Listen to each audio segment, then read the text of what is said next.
Ucrania se está transformando en una nueva potencia europea y la guerra que debía destruirla podría, en cambio, convertirla en un país central para el futuro de Europa. De hecho, Ucrania se está volviendo un país necesario para los europeos. Por un lado, para la industria de defensa, porque está creando capacidad productiva, innovaciones y competencias, mientras que por otro lado, para la propia defensa europea, porque Kiev tiene una experiencia de guerra real que los demás países europeos no tienen. He visto que muchos de ustedes ven mis videos y eso me hace muy feliz, pero no están suscritos, así que si aprecian mi contenido, suscríbanse. Para ustedes es gratis, pero para el canal es realmente vital. Muchas gracias. Antes de la invasión rusa a Ucrania, la integración de Kiev en Occidente era un proceso lento y lleno de problemas. Después de la invasión, en cambio, se volvió una necesidad estratégica tanto para los ucranianos como para Europa.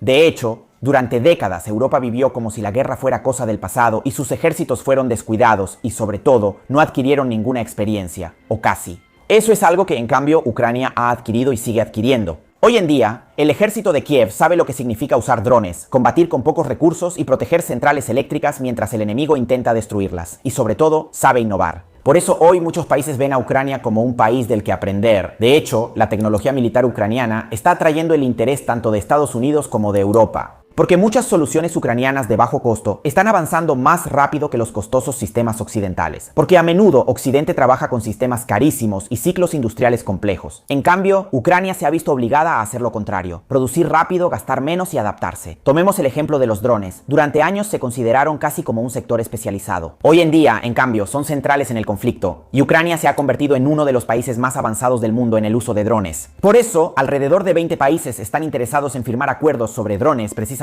con Ucrania. Y ya se han firmado 4 acuerdos y esto lo cambia todo. Porque si otros países quieren acuerdos contigo sobre drones, significa que ahora eres un país que puede vender conocimientos, tecnología y experiencia. Y si al principio del conflicto la imagen era la de una Ucrania que resiste solo porque Occidente la ayuda, hoy la imagen es mucho más compleja. Porque Occidente sí ayuda a Ucrania, y esa es una ayuda fundamental, recordémoslo. Pero al mismo tiempo, Ucrania está empezando a devolver el favor, poniendo sobre la mesa su industria militar. Algo que los europeos necesitan. Porque Europa es rica, pero militarmente todavía es frágil. Produce poco, lentamente, y tiene existencias limitadas. Además, todavía depende mucho de Estados Unidos en muchos aspectos. Y Ucrania estos problemas puede ayudarnos a mitigarlos. De hecho, piensen que la capacidad productiva de la industria de defensa ucraniana se estima entre 50 y 55 mil millones de dólares en 2026 y cubre más del 50% de las necesidades del ejército ucraniano. Y esta base industrial se está desarrollando a pesar del riesgo de que las instalaciones sean atacadas por los rusos, algo que Moscú obviamente intenta hacer. Sin embargo, por eso algunas empresas ucranianas están empezando a producir también fuera del país, y la primera planta militar ucraniana en el Reino Unido ya ha iniciado operaciones. Con la lógica de crear sinergia entre los países occidentales por un lado y de tener una segunda línea de producción capaz de garantizar la continuidad por el otro.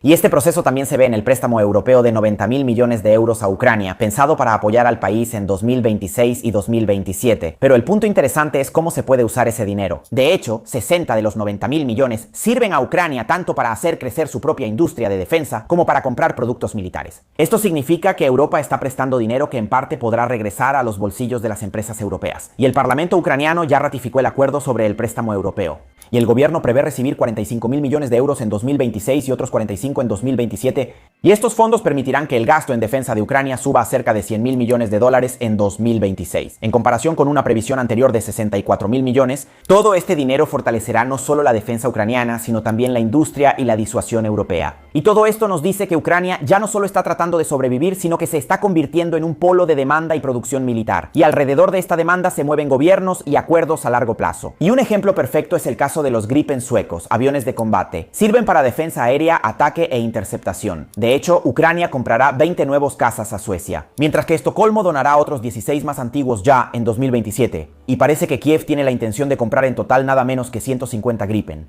Con las entregas de los nuevos modelos previstas para 2030, aquí estamos hablando de una nueva fase de la integración militar europea, porque Ucrania está construyendo su propia aviación dentro de un ecosistema europeo. Y Suecia, a su vez, está integrando su propia industria dentro del futuro militar de Ucrania, y el país, por lo tanto, se está transformando en un mercado aliado y un laboratorio sobre el terreno. Tan es así que incluso el Reino Unido tiene interés en entrar en este juego y está negociando para participar en el préstamo europeo de 90.000 millones para Ucrania, también para acceder a los pedidos de defensa financiados por ese préstamo, porque quienes participen podrán obtener mucho más fácilmente contratos, cooperación y sobre todo acceso a la experiencia ucraniana. Y todo esto, naturalmente, preocupa a Moscú.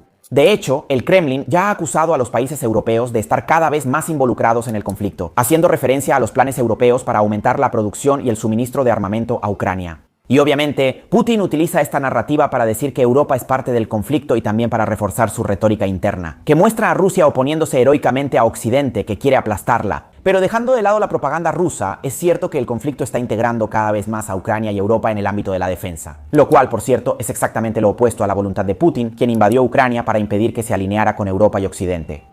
Y en realidad el presidente ruso podía haber previsto al menos en parte este escenario. De hecho, hay dos comparaciones históricas que recuerdan mucho a la situación de Ucrania hoy en día, aunque en contextos diferentes. El primero es Finlandia. De hecho, después de resistir la agresión soviética, Finlandia perdió algunos territorios, pero opuso una gran resistencia y construyó prestigio militar e identidad nacional. Finlandia se volvió importante porque demostró ser muy difícil de doblegar. Ucrania hoy está construyendo una reputación similar porque ha demostrado durante más de 4 años ser también muy difícil de doblegar. La segunda comparación es Corea del Sur. También aquí el contexto es diferente, claro, pero el punto es que un país puede salir de una guerra no solo destruido, sino también transformado. De hecho, Corea del Sur salió aplastada de la Guerra de Corea, que se libró entre 1950 y 1953, un conflicto que devastó el país y lo dejó bajo la amenaza constante del norte. Pero precisamente esa presión, junto con las inversiones, la protección estadounidense y su cercanía económica y política a Occidente, ayudó al país a desarrollarse y de hecho hoy Corea del Sur es una de las principales economías mundiales. Así, Ucrania podría unir algunos elementos de estos dos casos, como Finlandia está construyendo prestigio militar a través de la resistencia y como Corea del Sur podría transformar un conflicto devastador y una amenaza permanente en desarrollo industrial y tecnológico. Luego, claro, dependerá también y quizás sobre todo de cómo termine el conflicto y de lo que hagan Estados Unidos y Europa, pero la posibilidad existe. También porque mientras tanto, tanto Europa como la OTAN están cambiando. De hecho, la Alianza Atlántica está reforzando el flanco oriental y el cuerpo germano-holandés asumirá un papel de mando para las tropas aliadas en Estonia y Letonia en caso de conflicto con Rusia. Y un cuerpo de ejército puede comandar entre 40.000 y 60.000 soldados. Además, Polonia también está creciendo.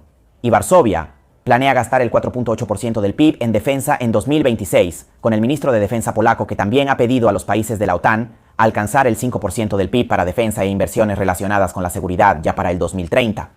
Además, Polonia tiene la intención de firmar acuerdos militares por aproximadamente 27.41 mil millones de dólares en el marco del programa europeo de rearme. Pero atención, todo esto no solo nos dice que Europa está cambiando, sino también que el centro de gravedad militar europeo se está desplazando hacia el este y por lo tanto si algún día Ucrania entra en la Unión Europea, este cambio será aún más marcado. De hecho, la Unión integraría a un país enorme, importante a nivel económico por su agricultura y con necesidades gigantescas de reconstrucción. En otras palabras, oportunidades para las empresas europeas además de las ucranianas. Pero sobre todo, Europa al integrar a Ucrania integraría a un país con experiencia militar real y con una industria de defensa considerable. Pero ojo, dudo que la entrada de Kiev en la Unión Europea sea inminente. Además, antes de ampliar aún más Europa, también habría que preguntarse si no sería mejor superar primero el derecho de veto. Porque ya hoy Europa es lenta debido a los problemas relacionados con la unanimidad y agregar más países podría empeorar la situación a largo plazo. Pero más allá de esto, la integración de Kiev en Europa, aunque sea de manera parcial, ya está cambiando la mentalidad europea, porque la Unión nació como un proyecto de paz, y eso está bien.